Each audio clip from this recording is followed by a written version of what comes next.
99% of real estate investors struggle to close deals because they skip one crucial step. They try to jump straight to the close and then get frustrated when deals don't happen every month. Let me break it down for you in this video. First step to any deal, the first step to making money on any type of business is identifying how to get in contact with that lead. There is nothing more important than having a correct phone number or a correct email address. Even a correct mailing address is extremely important in the process of generating consistent deals.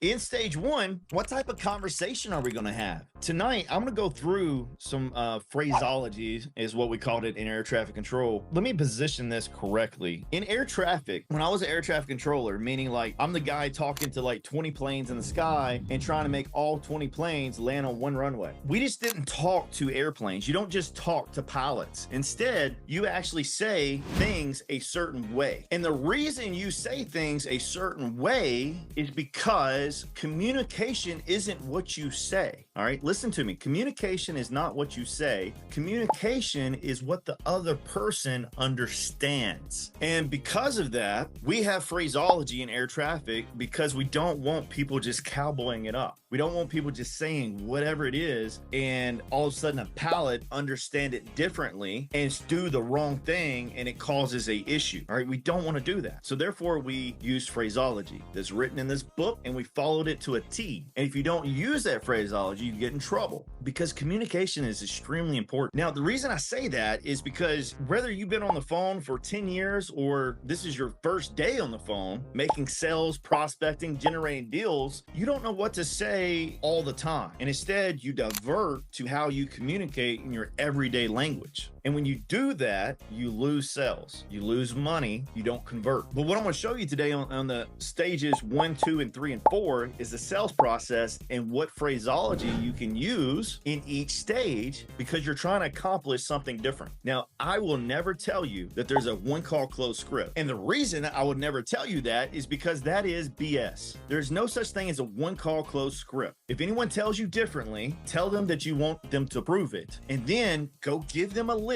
to call that's never been talked to before. I'm not talking about properties that are listed on the MLS. That's not a one call close script. All right. When you call the people that are listed on the MLS to sell, they have already been verified as sellers. That's not a one call close script. They've already talked to somebody that got their property listed on the MLS. When you call it for sale by owner, it's still not a one call close script. That for sale by owner has already been talked to by Zillow or whatever platform they use to list their property. They have already been positioned to think in a way where they want to sell their property. Understand that there is no such thing as one call close script. In sales, there is no such thing as you talk to the person the first time and they buy from you or they sell the thing. In some way or form, they have always been nurtured. Now that nurture doesn't have to come from you actually making the call and talking to them all 7, 13, 21 times, whatever fallacy of a number you want to put on that as far as how many times they got to be talked to in order to close. All right. That's not what I'm saying here. What I'm saying is understand that everybody is not a seller and that is okay. Your job in generating consistent deal flow is to build a pipeline of correct phone numbers, correct contacts. That way you can consistently follow up with them. And whenever they're ready to move, you're there waiting on. That's your goal. It's called rapport building. All right. Something you will not hear me say also is rapport talking about their cats and dogs. All right. That is not building rapport. The simplest way to build rapport in real estate is positioning yourself as a professional that does this for a living. It's the same way as going to a doctor. When you go to a doctor, the doctor doesn't have to sit here and ask you about your cats and dogs and your kids and your family and all this other stuff. Instead, their title, that DR right behind their name, and you walking through the door that says doctor office or whatever that is, is rapport. The doctor instantly built rapport with you because you have been socially trained. You've been indoctrinated to understand that that doctor has a bunch of schooling behind them. They have experience, and a bunch of other people have signed off and given them a license to, therefore you should trust them. Therefore, they automatically have rapport with you. Now, how does this equate to real estate? Well, that's the reason people are always thinking, well, do I have to get my real estate license? I don't know. Do you want to be held down by the brokerage that you work for? When I get on the phone with the seller, I have way more rapport than a lot of real estate agents because I own properties. I have flipped properties. I have sold a lot of properties. And because of that, I can share stories. I can talk in a way that positions me as the expert. And therefore, if they want to talk with someone to solve their problem, they will spend time to talk with me because I have been positioned that way. And that's instant rapport. The issue is you get on the phone and you stumble and you don't say what you need to say. Or when you do say what you need to say, you talk to a bunch of people who are not sellers and they don't want to talk to you in the first place. And then you get discouraged and then you start using the wrong tonality. And tonality is king. How you go up and down in your voice, even your body language, all of this stuff matters. And I'm constantly working on mine, constantly. And when you consistently work on these skills, you start to make more money.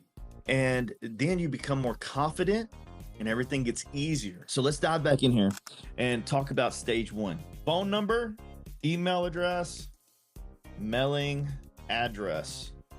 And if you wanted to add outreach like door knocking in there, well, the actual physical address, that would become just as important. Now, once you identify those things, now you can follow up with that person until they either pass away or they sell the property or sell the business, sell the commercial property, whatever that is you're generating. It doesn't matter what business you're in, this principle remains true. Once you identify this, now the money's on the follow-up. However, everybody gets discouraged because they have to do this process.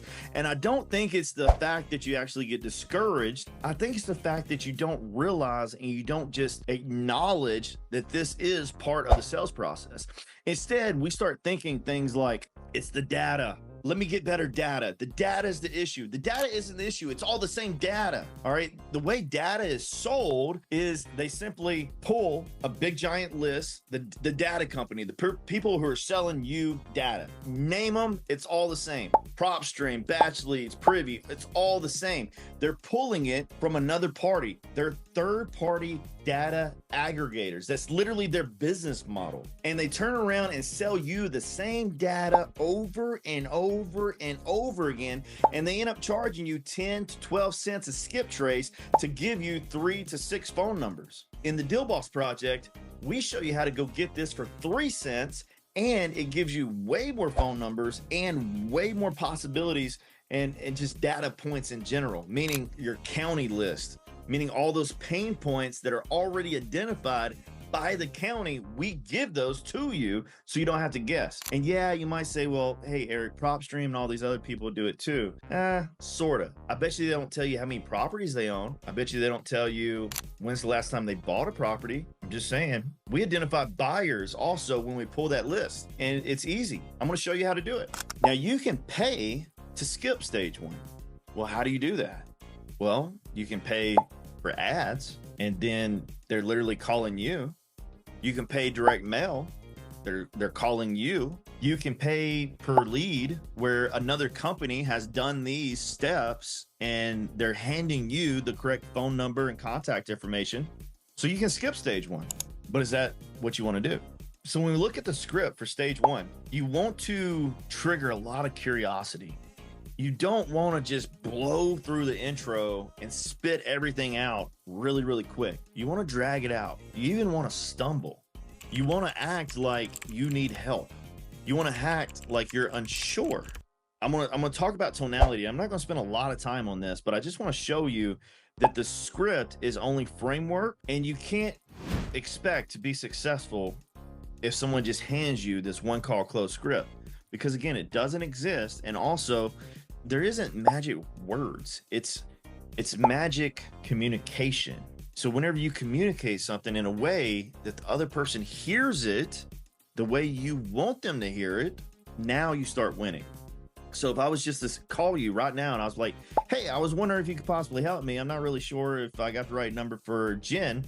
You know, I wouldn't be surprised if you received a couple of these calls. You probably wouldn't be interested in selling your property at 123 Main Street, right? Like if I did that, like what did you hear? Most likely if you're listening to this call, like you didn't hear anything.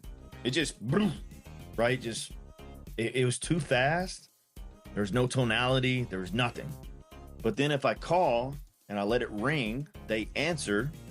I let them say hi. Then I go, hey, you know, I was wondering if you could possibly help me. I'm not really sure if this is the number for Jen. Is this Jen? Oh, hey, Jen. This is just Eric, by the way. You know, I would be surprised if you received a couple of these calls like this, but you know, the reason I was calling, you probably wouldn't be interested in selling your property over on 123 Main Street, would you? And if I had another person to interact, obviously I would stop and let them say what they wanted to say. But the point that I'm making right now is this is cold calling. And the best thing you can do is keep them on the phone because you're trying to get 10 seconds to get another 10 seconds to get another 10 seconds to actually have a conversation. And each one of these, if you blow through it really quick, you're going to lose the seller and they're going to be gone. They're just going to hang up. They're going to say they're not interested. They're going to cut you off. They're going to interrupt you, whatever that is. But whenever you stumble and you position yourself as needing their help, you elevate their positioning, meaning they are in the position to be able to help you. Most people are inherently nice. Therefore, they'll probably try to help you, but it's only if you use the right tonality. All right, hopefully you're getting that. In steps 3 and 4, I'm going to show you what it looks like to be a setter and a closer and the difference in the script, because it's completely different. We skip these stages. In the Bullseye marketing system, the thing that we teach in the Deal Boss project, we have set ratings. And in stage 1, it's really simple. If you get the wrong number, you mark it as wrong, and the system automatically cycles to the next number. If you mark it as dead, because you're going to get this is going to happen, guys. And if you use multi-line dialers, if you use text blasting and all this other stuff, it's really, really, really hard to track this stuff and make sure that whenever you skip trace that contact, whenever you receive those 6, 7, 8, 9, 10 phone numbers, that you actually call every one of them. Because most data providers have roughly around an 80 to an 85% hit rate, meaning you're going to be able to reach them on that phone number list.